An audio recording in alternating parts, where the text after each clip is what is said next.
Team India మరో సిరీస్కు ready అయింది. ఇంగ్లాండ్తో 3 వన్డేల సిరీస్ ఆడబోతోంది. నాగపూర్లో తొలి మ్యాచ్లో తలపడబోతోంది. ఈ మ్యాచ్లో టీమిండియాపై భారీ అంచనాలే ఉన్నాయి. ఇంగ్లాండ్ను కూడా లైట్ తీసుకునే పరిస్థితి లేదు. టీ20 సిరీస్లో బట్లర్ సేన ఓడినప్పటికీ వన్డేల్లో భారత్కు సవాల్ తప్పదనే చర్చ ఉంది. అయితే 3 వన్డేల సిరీస్లో అద్భుతంగా రాణించి ఛాంపియన్స్ ట్రోఫీలో కాన్ఫిడెంట్గా బరిలోకి దిగాలని టీమిండియా పట్టుదలగా ఉంది. గత వన్డే వరల్డ్ కప్ తర్వాత ఎక్కువగా 50 ఓవర్ల ఫార్మాట్లో రోహిత్ సేన ఆడలేదు. 2024 ఆగస్టులో శ్రీలంక టూర్ తర్వాత ఇప్పుడు వన్డేల్లో బరిలో దిగబోతోంది. దీంతో భారత ఆటగాళ్ల ప్రదర్శన ఎలా ఉంటుందనేది ఆసక్తికరంగా మారింది.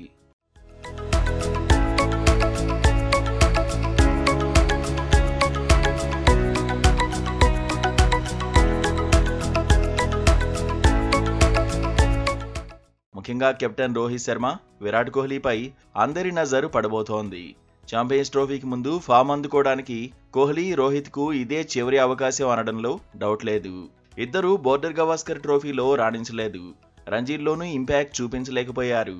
ఒకే ఒక్క రంజీ మ్యాచ్ ఆడిన రోహిత్ ఒక ఇన్నింగ్స్లో 3, మరో ఇన్నింగ్స్లో 28 పరుగులు చేశాడు. విరాట్ కోహ్లీ ఆడిన ఒకే ఇన్నింగ్స్లో 6 పరుగులకే పరిమితమయ్యాడు. శ్రీలంకతో వన్డే సిరీస్లోనూ కోహ్లీ రాణించలేదు. అయితే గత వన్డే వరల్డ్ కప్లో మాత్రం అద్భుతంగా ఆడాడు. 95.62 యావరేజ్ నమోదు చేశాడు. 90.31 స్ట్రైక్ రేటుతో పరుగులు సాధించాడు. వన్డే వరల్డ్ కప్లో టాప్ స్కోరర్గా నిలిచాడు. కోహ్లీ నుంచి ఇప్పుడు కూడా అలాంటి ప్రదర్శననే టీం మేనేజ్మెంట్ కోరుకుంటోంది. శ్రీలంకతో ఆడిన చివరి వన్డే సిరీస్లో రోహిత్ మాత్రం ఆకట్టుకున్నాడు. 3 ఇన్నింగ్స్లో కలిపి 157 పరుగులు సాధించాడు. 141.44 స్ట్రైక్ రేటుతో ఆకట్టుకున్నాడు. కాకపోతే ఆ తర్వాతే ఫామ్ కోల్పోయాడు. అయినా విరాట్ కోహ్లీ, రోహిత్కు వన్డే ఫార్మాటే ఫేవరెట్ ఫార్మాట్ అనడంలో సందేహమే లేదు. ఎందుకంటే వన్డేల్లో ఇద్దరికీ అద్భుతమైన గణాంకాలు ఉన్నాయి.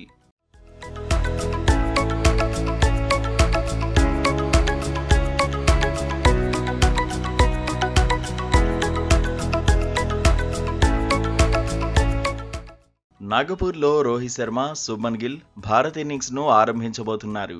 3వ స్థానంలో కోహ్లీ ఆడతాడు. 4వ స్థానంలో శ్రేయస్ అయ్యర్ బరిలోకి దిగుతాడు. 6వ స్థానం హార్దిక్ పాండ్యాది. 5వ స్థానంలో వికెట్ కీపర్ ఆడే అవకాశం ఉంటుంది. ఆ వికెట్ కీపర్ ఎవరన్నదే ఇప్పుడు ఆసక్తికరంగా మారింది. పంత్, రాహుల్ మధ్య తీవ్రమైన పోటీ ఉంది. 2023 నుంచి రాహుల్ ఎక్కువగా అవకాశాలు దక్కించుకున్నాడు. శ్రీలంకతో సిరీస్లోనే వన్డేల్లోకి పంత్ రీఎంట్రీ ఇచ్చాడు. లంకలో రాహుల్ తొలి 2 మ్యాచ్లు ఆడాడు. తొలి మ్యాచ్లో 31 పరుగులు చేశాడు. రెండో మ్యాచ్లో డకౌట్ అయ్యాడు. లంకతో 3వ వన్డేలో ఆడిన పంత్ 6 పరుగులు సాధించాడు.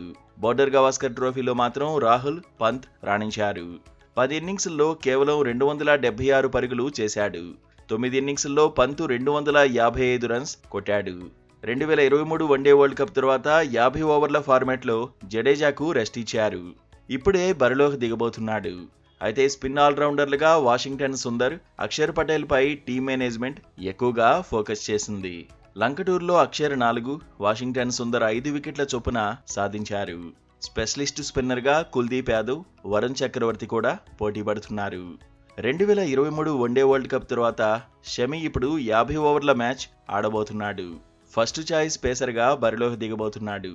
హర్షదీప్ కూడా భారీ అంచనాల మధ్య ఆడబోతున్నాడు. మొత్తంగా భారత్ ఇంగ్లాండ్ మ్యాచ్ అభిమానులకు కిక్ ఇవ్వడం ఖాయమని ఎక్స్పర్ట్స్ అంచనాలు పెంచుతున్నారు.